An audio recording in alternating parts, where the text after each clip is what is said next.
চালাচ্ছি sir, battery থেকে চালাচ্ছি। তারপর এই ব্যাটারিটা আমি দুইটা ব্যাকআপ রাখছি, ব্যাটারিটা আমি কারেন্ট দিয়েও এটা চার্জ দিতে পারবো আর সোলার থেকেও আমি চার্জ দিতে পারবো।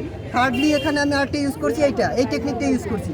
এটা কি আমার কারেন্ট চলে গেল, আমি এটা ইউজ করলাম। দেখেন স্যার কতক্ষণ আপনি চলছেন, এর কোনো চেঞ্জ হচ্ছে?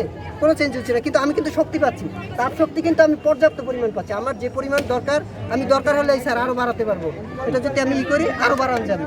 এটা দিকে আমি ওইটা দিয়ে কন্ট্রোল করতেছি স্যার। নামটা বলো। মোহাম্মদ সিরাজুল ইসলাম। তো কম্পিউটার উপর ডিপেন্ড না করলেও হবে, বিদ্যুৎ ছাড়াও আমরা ডিম ফুটাতে পারবো।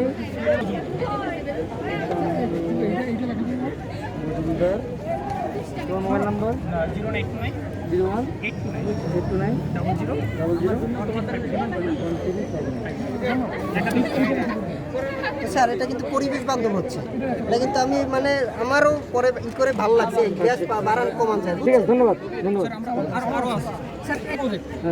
মনে করুন আমরা যদি এখানে যদি ময়লা পানি নেই, তাহলে একটা নির্দিষ্ট কোন সময় মানে তাপমাত্রায় পানি তো বাষ্পীভূত হবে।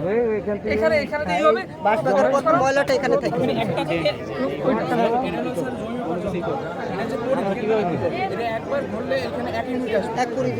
আমার এখানে যত ইউনিট আসবে তার যদি আমি পরিধি দিয়ে গুণ করি, তাহলে এটা যত দূরত্ব অতিক্রম করবে সেখান থেকে আমরা জানতে পারবো। মোটরসাইকেলে প্রাইভেট কারে সব এটাই ধরে, তাই তো? ধন্যবাদ। পুরনো